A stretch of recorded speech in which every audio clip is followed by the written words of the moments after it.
Mesdames et messieurs, bonjour ou bonsoir, tout dépend de l'heure à laquelle vous écoutez cette vidéo chez vous. Je m'appelle Michel Biemton, journaliste web camerounais, et merci de faire confiance à cette chaîne YouTube de l'engagement sociopolitique. Bienvenue à cette causerie citoyenne sur l'actualité camerounaise et africaine. Bienvenue à la chronique de MBT, mesdames et messieurs.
Monsieur Ngongo Ferdinand. Monsieur Ngongo Ferdinand. Monsieur Ngongo Ferdinand. Combien de fois vous ai-je appelé? 3 fois, n'est-ce pas? Est-ce que vous pouvez enfin nous dire qui a tué Martinez Zogo? Est-ce que vous pouvez nous le dire? Est-ce que vous pouvez dire à l'opinion camerounaise, à l'opinion internationale, qui a tué Martinez Zogo? C'est le commissaire Ekoueko Maxime, l'ancien patron de la DGRE, c'est Jean-Pierre Amougou Belenga, le propriétaire du groupe de presse L'Anecdote. Avec le recul, je commence à douter. Je commence à avoir de sérieux doutes. Mais alors, de très sérieux doutes que ces deux-là soient impliqués dans le meurtre de notre confrère Martinez Zogo, au regard des informations que j'ai reçues il y a quelques jours. Monsieur Ferdinand Ngongo, au départ, c'est-à-dire au début de cette affaire, puisqu'on sait que c'est vous qui contrôlez la gendarmerie, toute la gendarmerie du Cameroun, il y a un certain colonel Otoulou qui faisait partie de la commission mixte police-gendarmerie que vous avez créée le 2 février 2023. C'est-à-dire quelques jours seulement après la découverte de la dépouille de Martinez Zogo à Eborotroua sur un terrain vague. Quel rôle est-ce que le colonel Otoulou a joué dans cette affaire? Je m'adresse ici à Arnaud Froger, qui est le chef service des enquêtes à Reporters sans frontières, ainsi qu'à son représentant au Cameroun, Emmanuel Ekouli. Monsieur Arnaud Froger, vous avez fait un certain nombre de déclarations sur TV5 Monde au sujet des circonstances, et je crois que Reporters sans frontières a d'ailleurs produit pas mal de rapports. Je crois il en a produit 2 ou 3 sur l'affaire de l'assassinat de Martinez Zogo. Mais la veille ou le jour où le tout premier rapport a été rendu public sur le site internet de Reporters sans frontières, Arnaud Froger a fait un certain nombre de déclarations sur les antennes de TV5 Monde, c'est-à-dire que dans le cadre du journal Afrique, des déclarations qui, avec le recul, me paraissent quand même un peu problématiques. Première chose que Arnaud Froger, de Reporters sans frontières, avait déclaré ce jour-là, c'est que Martinez Zogo a été torturé à l'immeuble Ekan, au sous-sol de l'immeuble Ekan. Or, selon le rapport du juge Pérenzier, c'est-à-dire que selon le rapport d'enquête, c'est-à-dire que le rapport qui clôture l'instruction judiciaire, le sous-sol ou les sous-sols de l'immeuble Ekan ne constituent en rien la scène du crime. Tout porte à croire, selon ce rapport du juge Pérenzier, que Martinez Zogo a été torturé et tué ailleurs qu'à l'immeuble Ekan. Arnaud Froger nous a également dit que Jean-Pierre Amour-Belinga était sur les lieux. C'est-à-dire qu'il a assisté à la séance de torture de Martinez Zogo et il y a même participé en lui donnant des coups. Et que, étant sur place, il a appelé son ami, le ministre de la Justice, Laurent Esso, au téléphone pour lui demander la conduite à tenir. Et Laurent Esso, selon Arnaud Froger, lui aurait répondu, lui aurait demandé ou suggéré de finir le travail. Bon, finir le travail, ça veut dire éliminer physiquement Martinez Zogo. Ça, je vous reprends la version de Reporters sans frontières. Or, avec le recul, qu'est-ce qu'on constate? Que Martinez Zogo n'a jamais été entraîné au niveau de l'immeuble Ekan. Donc, l'immeuble Ekan n'a jamais été la scène du crime. Et d'après les informations que j'ai reçues,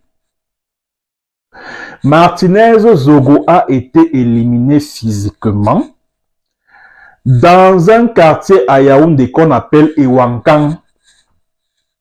Ça, c'est ma source qui m'a révélé cela il y a quelques jours. Ewankan. Ewankan, c'est, je crois, vers Hawaï Escalier, là, pas très loin de là où j'habitais à Yaoundé, là, en Como. C'est là-bas que Martinez Zogo a été éliminé physiquement. Donc, monsieur Arnaud Froger, contactez votre représentant au Cameroun, Emmanuel Ikouli, et posez-lui la question de savoir qui lui a filé les informations qu'il vous a transmises relativement à l'assassinat de Martinez Zogo. Moi, je sais qui lui a filé ces informations-là. Celui qui lui a filé ces informations-là, c'est le colonel Otoulou. C'est-à-dire que le commandant, je crois, le commandant de la Légion de gendarmerie du centre, c'est lui qui a filé toutes ces informations qui étaient montées de toutes pièces, ça il faut le dire. Il n'y a rien à faire. Toute cette histoire-là a été montée de toutes pièces. Toute cette histoire. Alors, je vais me tourner à nouveau vers Ferdinand Ngongo. Monsieur Ferdinand Ngongo, comment quelques jours seulement après l'assassinat de Martinez Zogo, les éléments du secrétariat d'État à la défense chargé de la gendarmerie nationale, le CED, qui est dirigé par Galax Itoga, un de vos hommes de main, était au courant des actes acteurs, c'est-à-dire que étaient au courant des acteurs ayant participé à ce crime odieux. Je veux dire, comment ces fins limiers du CED, les fins limiers du CED avaient en leur possession la liste des personnes qui ont participé à l'élimination physique de Martinez-Zogo. Quelques jours seulement après le coup fatal. Qui a transmis la liste des suspects aux éléments du CED? Monsieur Ferdinand Ngongo. Qui a transmis les noms des suspects aux agents des services de renseignement du BI qui étaient assistés par les services secrets israéliens, les agents, leurs collègues du Mossad? Puisque nous savons tous que le BI, c'est un corps d'armes, en fait, qui est largement à votre dévotion. C'est-à-dire que c'est un corps d'armes que vous contrôlez entièrement. Alors, comment? Premièrement, les éléments, c'est-à-dire que les services de renseignement du bataillon d'intervention rapide, assistés dans leurs tâches par leurs collègues du Mossad, savaient que c'est un tel puis un tel autre qui ont participé à l'opération d'enlèvement puis d'élimination physique de Martinez-Zogo. Première chose. Deuxième chose, comment les éléments du CED savaient que c'est un tel ou un tel autre agent de la DGRE qui ont participé à cette opération? Comment en l'espace de quelques jours, vous aviez déjà tous les éléments en votre possession? Vous connaissiez déjà les noms de tous ceux qui ont participé à l'opération, y compris l'alors patron de la DGRE, le commissaire Maxime Ekoeko. Monsieur Ferdinand Ngongo, que cherchait votre homme de main, le maire de Bibéi, Martin Savom, dans cette opération? Qu'est-ce qu'il cherchait dans cette opération? Qui l'a informé de cette opération-là? Comment il se retrouve dans le commando qui a enlevé Martinez-Zogo? Comment il se retrouve là? Surtout quand on sait que son épouse travaille à la direction des opérations que pilotait le lieutenant-colonel Justin Dangwe. Justin Dangwe qui a dirigé toutes les opérations inhérentes à l'enlèvement puis à l'élimination physique de Martinez-Zogo. Comment Martin Savom se retrouve dans ce commando? Qui l'a mis au courant de cette opération-là? Qui l'a mis au courant de l'opération? Monsieur Ferdinand Ngongo, qui a donné l'ordre aux opérateurs de téléphonie mobile, MTN et puis Orange, de restreindre les données du commando pendant l'opération, de manière à ce qu'il soit contraint d'émettre des communications normales et donc faciles à intercepter, à mettre sur écoute? Qui a donné ces instructions-là, monsieur Ferdinand Ngongo? Est-ce que vous pouvez dire aux Camerounais ainsi qu'à l'opinion internationale pour qui a donné l'ordre aux opérateurs de téléphonie mobile, MTN et Orange, de restreindre les données mobiles des membres du commando pendant l'opération.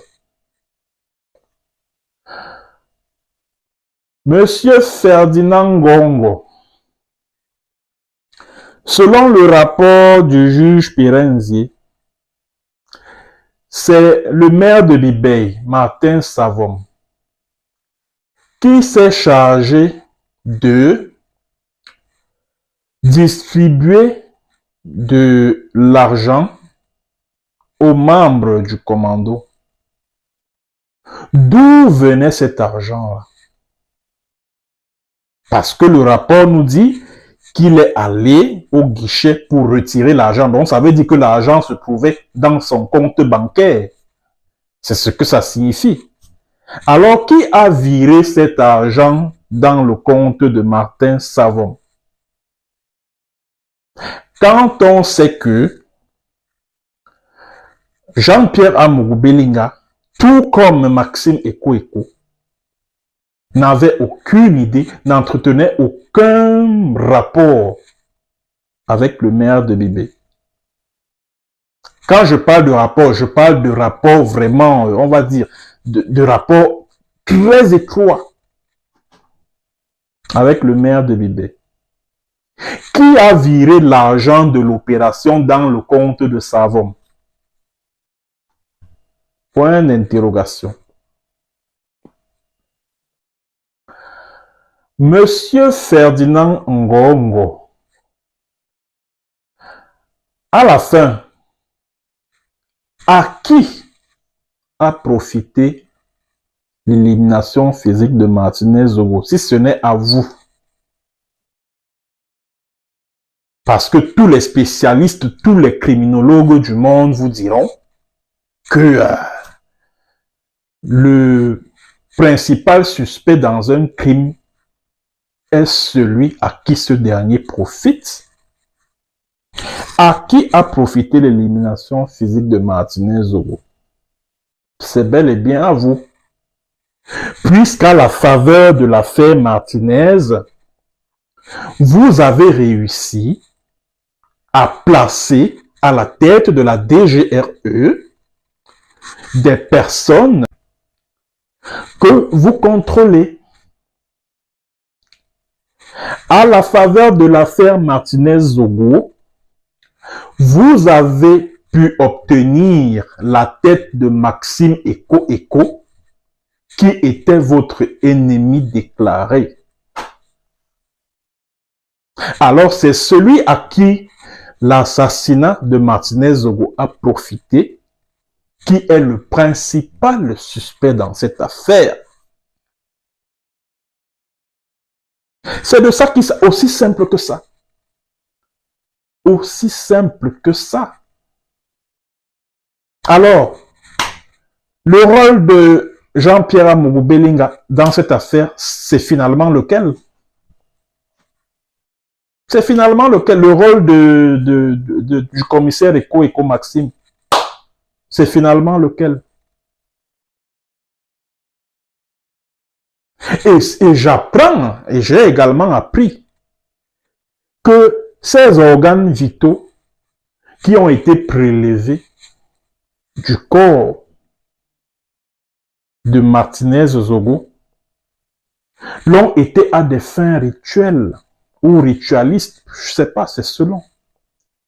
Et c'est Martin Savon qui était en charge de tous ces prélèvements-là. C'était pourquoi? C'était pourquoi? Donc, Monsieur Ferdinand Ngongo, vous avez été cité lors d'une précédente audience au tribunal militaire de Yaoundé comme témoin de la défense ou de l'accusation, bon, je sais pas. J'espère que vous serez présent à la barre et que vous donnerez votre version de l'affaire. Parce que vous avez beaucoup de choses à dire aux Camerounais. Vous allez d'abord commencer par dire aux Camerounais pourquoi vous avez été obligé de faire mentir Reporters sans frontières à travers le colonel Otolo. Pourquoi vous avez été obligé de faire dire à Reporters sans frontières que Martinez Zogo a été torturé puis éliminé physiquement à l'immeuble Ekan, alors que ce n'est pas là-bas la scène du crime. La scène du crime, c'est à Ewankan, à Yaoundé. Et les membres du commando qui ont été mis à contribution dans cette affaire-là sont allés laisser le corps au niveau de Ebogotoua, pas très loin de là où habite le colonel Nsoué, le beau-père de Jean-Pierre Amour Belinga, pour que le lien soit facile à établir entre le crime et le clan de Amour Belinga. Monsieur Ferdinand Ngongo, ce procès qui est en cours au tribunal militaire sera une opportunité pour vous de dire la vérité aux Camerounais, de dire ce que vous savez sur cette affaire-ci. Et Dieu seul sait que vous avez énormément à dire, parce que vous savez beaucoup de choses. Beaucoup de choses. Et je terminerai cette chronique de MBT en disant que je plaide vigoureusement pour que Eko Maxime et Jean-Pierre Amour Belinga soient purement et simplement relaxés. Je n'ai aucune sympathie pour Amour Belinga.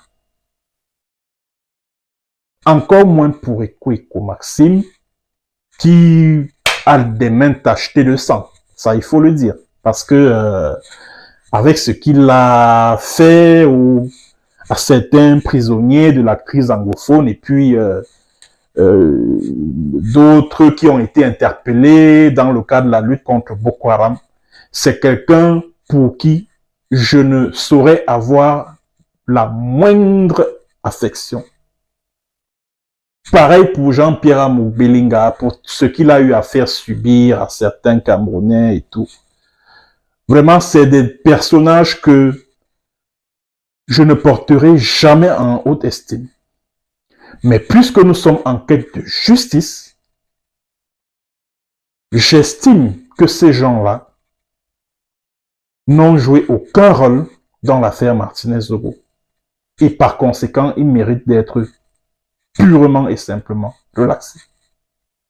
Aussi simple, au nom de la justice que je défends, c'est-à-dire que c'est une valeur qui m'est très chère, il faut que ces deux-là soient libérés et que Ferdinand Ngongo daigne expliquer aux Camerounais et au monde entier ce qui s'est exactement passé avec Martinez Zogo. Merci, mesdames et messieurs, d'avoir suivi cette édition de la chronique de MBT. Partagez la vidéo au maximum. Partagez la vidéo au maximum. À très bientôt pour une autre séance et sur un autre thème. Bonjour ou bonsoir.